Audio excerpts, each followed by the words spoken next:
تم اپنی عقل و دانش اپنے ہی پاس رکھو. اگر تم میں عقل ہوتی تو تم اسے یہاں لے کر ہی نہ آتے. تم کیا سمجھتے ہو میں اتنی ہی کمزور اور بھلکڑ ہوں؟ میں نے محسوس کیا کہ واقعی مجھ سے اندازے کی بہت بڑی غلطی ہوئی.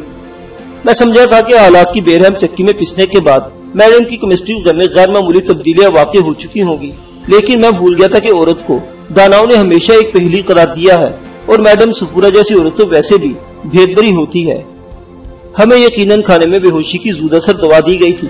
مجھے کھانے کے بعد کی کوئی بات یاد نہیں آ رہی تھی. اس کا مطلب تھا کہ ہم کھانا کھاتے ہی سو گئے تھے، اور پھر یہ گہری نیند بے ہوشی میں بدل گئی تھی.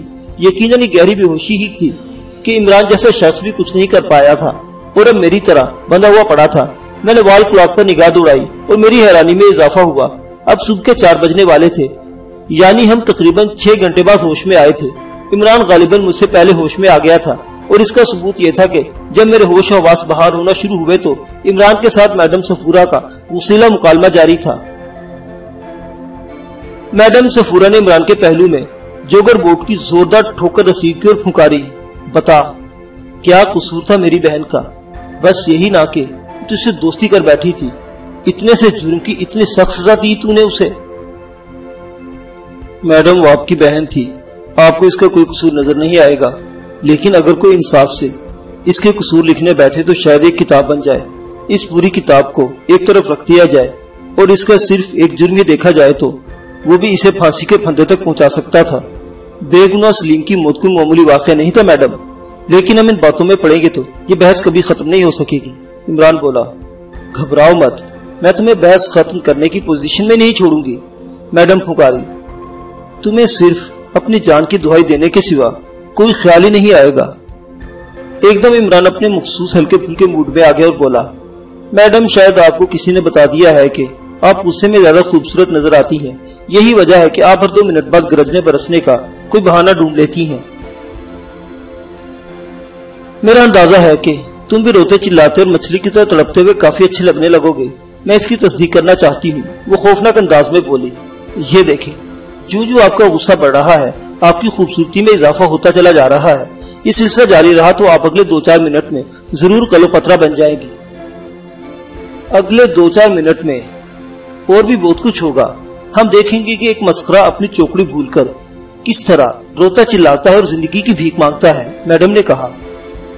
آپ مستقبل کی بات اتنی یقین سے کیوں کرتی ہیں میڈم؟ گلوکار مکیش صاحب کہہ گئے ہیں، آگے بھی جانے نہ تو، پیچھے بھی جانے نہ تو، جو کچھ ہے بس یہی ایک پل ہے. میڈم صفورہ بغیر کچھ کہے لکڑی کی الماری کی طرف گھومی. اس نے الماری کھولی اور اندر سے ایک سرنج اور انجیکشن نکال لیا. میڈم کے چہرے پر انتہا درجے کی بے رحمی دکھائی دے رہی تھی. یہ وہی میڈم تھی جسے ہم نے ایک عرصہ پہلے لال کوٹھیوں میں دیکھا تھا. اس کے روب داب سے ارد گرد کی ہر شے سہمی ہوئی رہتی تھی. اس کے طور اتوار میں کسی شعلہ مزاجی ملکہ کی جھلکیاں تھیں. یہ کس چیز کا انجیکشن ہے میڈم؟ عمران نے معصومیت سے پوچھا. یہ بولتی بند کرنے کے لیے ہے، اس نے ترنت جواب دیا. تو پھر یہ آپ کو خود کیوں نہیں لگا لیتی؟ مجھے تو ڈر ہے کہ آپ اس طرح بولتی رہیں اور آپ کا غصہ شریف بڑھتا رہا تو آپ کلو پترا سے بھی 2-4 ہاتھ آگے نکل جائیں گی. اتنا زیادہ حسن ہم سے برداشت نہیں ہوگا، خاص طور سے مجھ سے تو بالکل بھی نہیں. یہ نہ ہو کہ میں رسیاں توڑ کر دھڑام سے آپ کے اوپر آ گروں اور یہیں اس قالین پر عشق کی انتہا ہو جائے. میڈم نے اس مرتبہ جواب میں کچھ نہیں کہا. غالباً وہ عمران کی خوشگفتاری کا عملی جواب دینا چاہتی تھی. اس نے بڑے اطمینان سے انجیکشن کی وائل کو شیک کیا اور پھر اسے اوپر اٹھا کر سرنج میں بھرنا شروع کر دیا. یہ ہلکے سبز رنگ کا انجیکشن تھا. اچانک مجھے جارج گورا کی جیل کے قیدی عبدالرحیم کی بات یاد آ گئی. اس نے جارج کی جیل میں ستمگری کے ہتھ کنڈوں کا ذکر کرتے ہوئے خاص قسم کے انجیکشن کا بھی ذکر کیا تھا. اس نے بتایا تھا کہ یہ منحوس انجیکشن جارج کے بیلوئی سرجن سٹیل کا ایجاد کرتا ہے. یہ معطوب قیدی کو لگا دیا جاتا ہے اور وہ کم از کم 12 گھنٹے کے لیے زندگی اور موت کے درمیان لٹک جاتا ہے.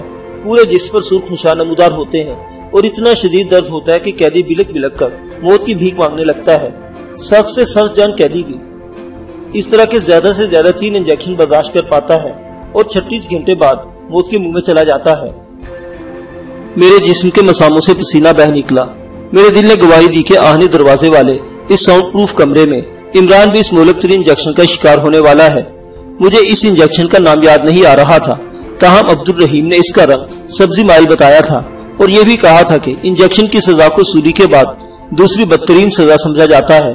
عمران کو یہ سب کچھ معلوم نہیں تھا، لیکن اتنی بات تو یقیناً وہ بھی سمجھ چکا تھا کہ میڈم صفورہ اس سرنج کے ذریعے کوئی مہلک دوا داخل کرنے والی ہے جو اسے شدید ترین تکلیف میں مبتلا کر دے گی، یا پھر ہو سکتا ہے کہ موت سے ہی ہمکنار کر دے۔ سرنج بھرنے کے بعد میڈم صفورہ نے درازگٹ گارڈ کو اشارہ کیا۔ یہ وہی شخص تھا جس نے میری پسلیوں میں ٹھوکر رسید کی تھی۔ درازگٹ گارڈ آگے بڑھا اور عمران کو الٹا کرنے کے لیے نیچے جھکا۔ اسے معلوم نہیں تھا کہ وہ کتنا خطرناک کام کرنے جا رہا ہے، اور ہم میں سے کسی کو معلوم نہیں تھا۔ اچانک میری آنکھوں کے سامنے بجلی سی چمک گئی۔ عمران نے اپنی بندھی ہوئی ٹانگیں پوری زور سے گارڈ کے سینے پر ماری۔ وہ اچھلتا ہوا اس میز سے ٹکرایا جس پر ہمارا ذاتی سامان پڑا ہوا تھا۔ میز ٹوٹ گئی اور گارڈ کراہتا ہوا فرش پوش ہوا۔ تب ایک حیران کن منظر میری نگاہوں کے سامنے آیا۔ عمران کی ٹانگوں سے لپٹی ہوئی نائلون کی رسی تڑاک سے ٹوٹ گئی۔ وہ کم از کم 3 جگہ سے ٹوٹی تھی۔ اس کے بل ایک دم کھلتے چلے گئے۔ عمران اچھل کر کھڑا ہوا۔ میڈم تانبے کے ایک وزنی گلتان کے ساتھ اس پر حملہ آور ہوئی تھی۔ عمران نے جھک کر بآسانی یہ وار بچایا۔ اپنی پشت پر ٹانگ کی شدید ضرب کھا کر میڈم لڑکھڑاتی ہوئی آتش دان کے قریب گری۔ اسی دوران میں درازگٹ گارڈ سنبھل کر کھڑا ہو چکا تھا۔ وہ اپنا ہاتھ ہولسٹر کی طرف بڑھا رہا تھا جب عمران نے اس پر وار کیا۔ یہ ایک بے مثال وار تھا۔ مجھے اب فائٹنگ آرٹ کا کافی سمجھ بوجھ آ چکی تھی۔ میں عمران کے اس وار کی ٹائمنگ، ایکوریسی اور طاقت دیکھ کر حیران رہ گیا۔ عمران نے پوری قوت سے اپنی ٹانگ گھما کر گارڈ کے چہرے پر رسید کی تھی۔ میں نے جبڑا ٹوٹنے کی آواز صاف سنی تھی۔ گارڈ کا سر بڑی شدت کے ساتھ آہنی دروازے سے ٹکرایا اور مردہ چھپکلی کی طرح قالین پر لڑک گیا۔ میڈم جھپٹتی ہوئی ساؤنڈ پروف کمرے کی شمالی گوشی کی طرف گئی۔ یہ ایک طرح سے ایک طویل کمرے کا دوسرا پورشن تھا۔ اسے نشست گاہ کے طور پر استعمال کیا جا سکتا تھا۔ میڈم کے یوں حصے کی طرف جھپٹنے کی وجہ چند لمحے بعد ہی سمجھ میں آئی۔ جس وقت وہ گارڈ چھوٹکا کر گرا، پستول اس کے ہاتھ میں تھا۔ گرتے وقت پستول ہاتھ سے پھسلا اور نشست گاہ کی طرف چلا گیا۔ جو ہی عمران نے محسوس کیا کہ میڈم پستول پر جھپٹی ہے، عمران نے بھی جست لگائی اور ٹوٹی ہوئی میز کے قریب گیا۔ یہ ہماری ذاتی اشیاء بکھری ہوئی تھی اور ان میں عمران کا ریوالور بھی شامل تھا۔ عمران اپنے ریوالور تک پہنچ گیا تھا، لیکن اس سے پہلے میڈم پستول تک پہنچ چکی تھی۔ اس نے عمران پر 2 فائر کیے۔ عمران پھرتی سے لیٹ گیا۔ یا اس کی بے مثال لک نے بھی کام کیا۔ دونوں گولیاں عقب میں آہنی دروازے پر لگی۔ عمران کے ہاتھ ابھی تک پشت پر بندھے ہوئے تھے۔ میں نے کسی پیراک کی طرح جست لگائی اور ہوا میں اڑتا ہوا چوبی الماری کے پیچھے گرا۔ یہ وہی الماری تھی جس میں سے کچھ دیر پہلے میڈم نے انجیکشن نکالا تھا۔ اس کے بعد میں نے جو منظر دیکھا وہ عام طور پر دیکھنے میں نہیں آتا۔ عمران کے ہاتھ پشت پر بندھے ہوئے تھے۔ ان بندھے ہوئے ہاتھوں کو اس نے زور لگا کر اس طرح موڑ لیا کہ وہ الماری کے عقب سے میڈم پر فائر کرنے میں کامیاب ہو گیا۔ میڈم نشست گاہ میں تھی اور یہ وہاں کی نیم تاریکی میں دکھائی نہیں دے رہی تھی۔ غالباً وہ بھی کسی چیز کے پیچھے پوزیشن لے چکی تھی۔ ان دونوں نے ایک دوسرے پر کم از کم 3 فائر کیے۔ دھماکوں سے یہ کمرہ گونج اٹھا۔ میں بغیر کسی آڑ کے بستر پر پڑا تھا۔ کوئی آوارہ گولی میرا مزاج پوچھ سکتی تھی، تاہم ایسا نہیں ہوا۔ میرے محفوظ رہنے سے ایک اور بات ثابت ہوئی، اور وہ یہ کہ میڈم کے سارے غضب و غضب کا رخ عمران کی طرف تھا اور وہ مجھے بخشنے پر آمادہ تھی۔ وہ فائر کرنے کے ساتھ ساتھ چنگھاڑ بھی رہی تھی۔ حرام زادے کتے، میں تجھے زندہ نہیں چھوڑوں گی، تجھے بڑی بری موت دوں گی۔ میں نے زندگی میں پہلی بار کسی عورت کو اس طرح مردانہ وار للکارتے اور باقاعدہ گولی چلاتے دیکھا تھا۔ یقیناً وہ پستول استعمال کرنے میں مہارت بھی رکھتی تھی۔ دفتن عمران کے ریوالور سے ٹرچ کی آواز نکلی۔ وہ خالی ہو چکا تھا۔ یہ بڑی تشویشناک صورتحال تھی۔ یقیناً یہ آواز میڈم کے کانوں پر پہنچ چکی تھی۔ اس کا پلڑا بھاری ہو چکا تھا۔ اب کچھ بھی ہو سکتا تھا۔ میرا ریوالور بھی کمرے میں موجود تھا، مگر وہ خاصے فاصلے پر تھا۔ عمران الماری کے عقب سے نکل کر اس تک پہنچنے کی کوشش کرتا تو یقیناً میڈم صفورہ کی گولی کا شکار ہو جاتا۔ لیکن پھر وہ کچھ ہوا جس کا ہم میں سے کسی نے تصور نہیں کیا تھا۔ یہ ایک بالکل ڈرامائی واقعہ تھا۔ گارڈز میں اس کمرے میں ہم کل 4 زیرو موجود تھے، لیکن ہم ایک کو بھولے ہوئے تھے۔ اچانک میں نے میڈم کی کربناک آواز سنی۔ بالکل یہی لگا جیسے کسی نے اچانک اس پر خنجر چلا دیا ہو۔ وہ نہ صرف چلائی بلکہ لڑکھڑا کر کسی چیز پر گری۔ او گاڈ، وہ دہشت سے پکارتی چلی جا رہی تھی۔ عمران چند سیکنڈ تک الماری کے عقب میں رہا، شاید یہ جاننے کی کوشش کر رہا تھا کہ میڈم کی کوئی چال تو نہیں۔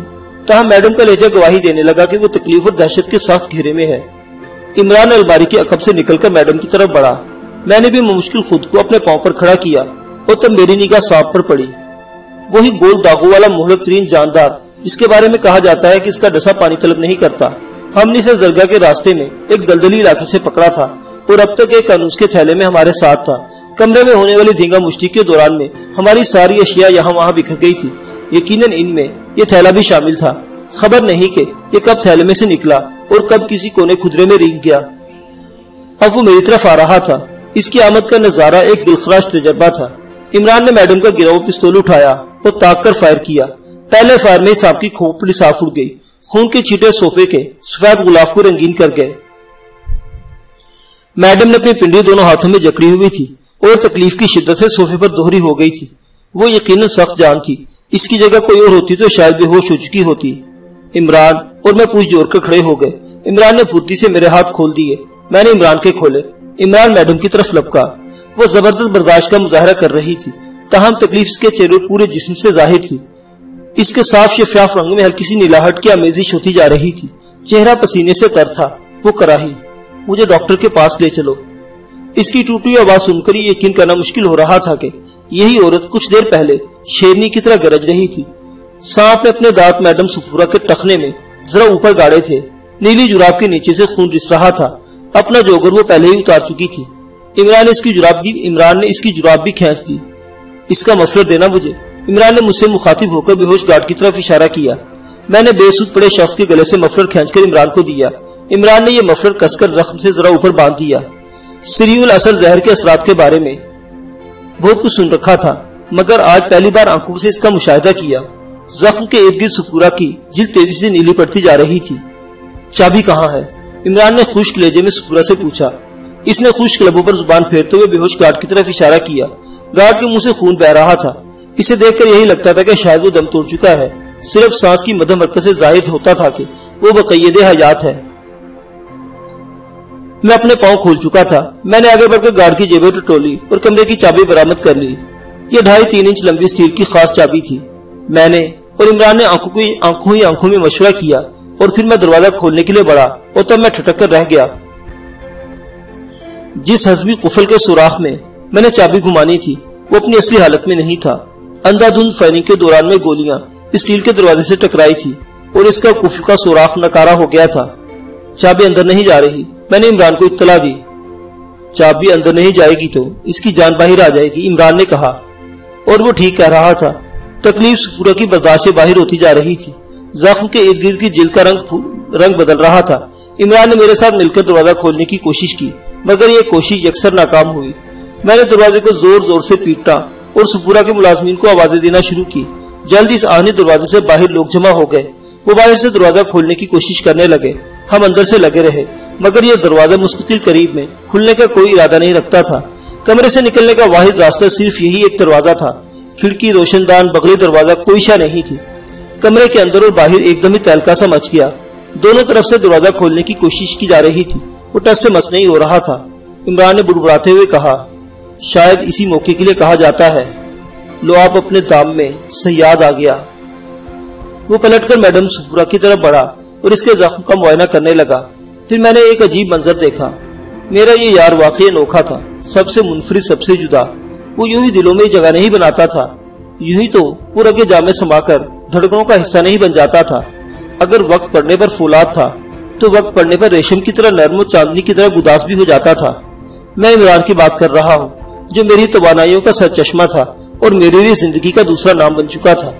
اس نے میڈم صفورہ کی پنڈلی کو دونوں ہاتھوں سے دبایا، پھر اس کے نہایت خطرناک زخم پر اپنے ہونٹ رکھ دیے۔ وہ اپنے ہونٹوں کی پوری طاقت سے زخم کا مواد چوس چوس کر ایک گلاس میں تھوکنے لگا۔ عمران، یہ کیا کر رہے ہو؟ میں نے بے تاب ہو کر کہا۔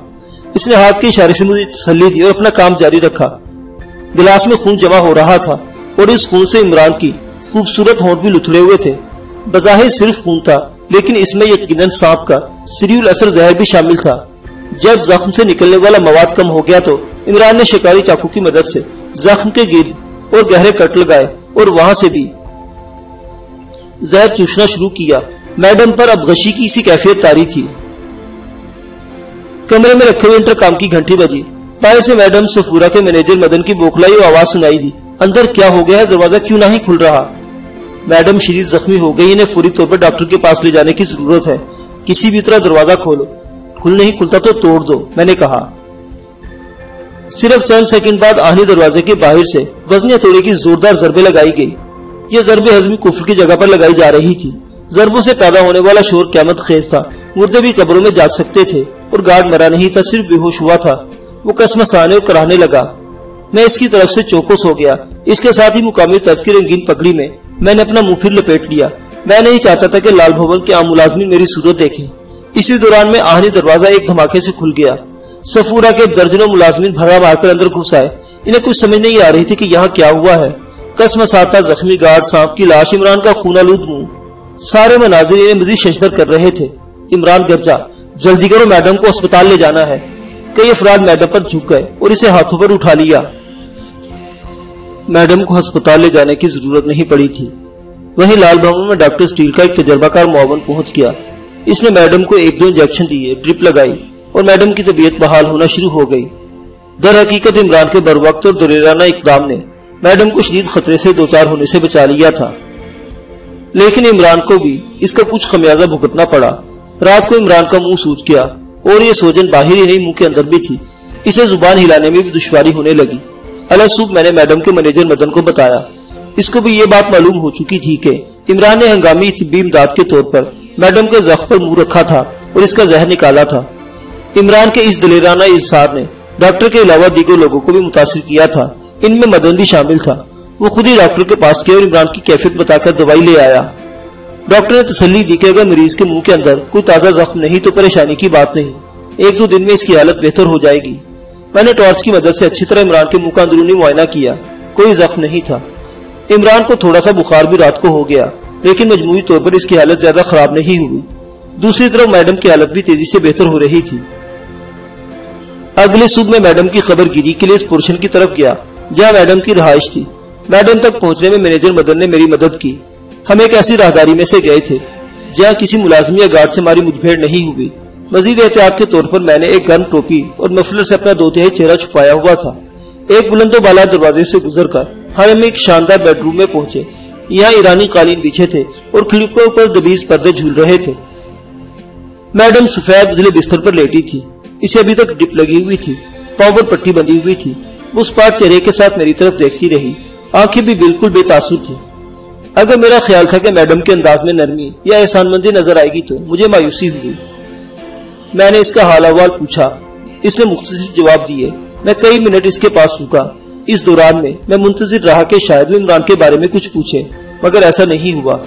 بالآخر میں اس سے اجازت لے کر واپس ہو گیا۔ مینیجر مدن بھی میرے ساتھ تھا۔ جب ہم دروازے پر پہنچے تو میڈم سفورہ نے مجھے آواز دی، تابش۔ جی میڈم، میں نے پلٹ کر کہا۔ تمہارے دوست کا حال اب کیسا ہے؟ جی میڈم، کل شام تک تو بالکل ٹھیک نہیں تھا، اب تھوڑا سا بہتر ہے۔ مدن لال، میڈم نے مینیجر کو مخاطب کیا۔ جی میڈم، اس نے ادب سے جھک کر کہا۔ ناشتے کے بعد ڈاکٹر کو بلاؤ، اس سے کہو کہ وہ اس کے دوست کو اچھی طرح دیکھے اور میڈیسن تجویز کرے۔ میڈم کے لہجے میں مثبت تبدیلی محسوس کر کے مجھے عجیب سا اطمینان اور خوشی کا احساس ہوا۔ عمران دل جیتنے کا ہنر جانتا تھا۔ کبھی کبھی اس کی یہ صلاحیت جادو جیسی لگتی تھی، شاید یہاں بھی اس کی جادوگری نے کام دکھایا تھا۔ معزز سامعین حضرات، یہ دلچسپ ترین داستان ابھی جاری ہے، بقیہ واقعات اگلی قسط میں۔ اللہ حافظ۔